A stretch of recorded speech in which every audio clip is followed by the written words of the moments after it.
Hello folks, so here we are polishing with the Griot's Garage G9 dual action polisher.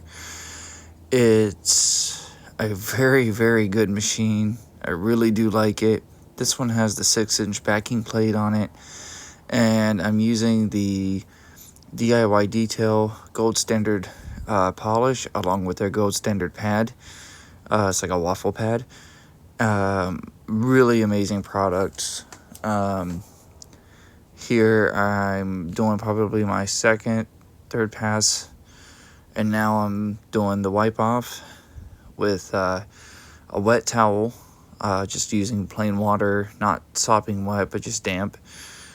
And then I'm going to come back through and make sure I got it all, and as you can see it's kind of self-drying, which is really cool. And you'll notice that like coming up. And I'll use a dry towel to go back over it to make sure I get all the streaks out. And for this part, I'm using a McGuire's towel. It's very soft, nice edging on it. Just to go over and make sure it's all good to go.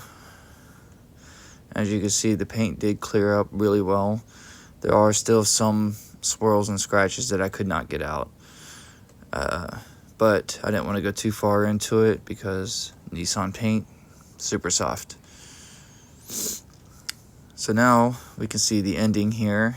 After polishing with the Gold Standard polish, I used the McGuire's ceramic spray, which is like 25 bucks on Amazon. I'll have the link in the description.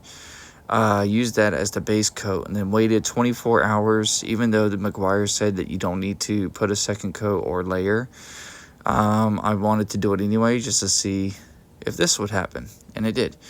So I layered it with the Turtleback ceramic plus graphene paste wax, and I was not disappointed in the results.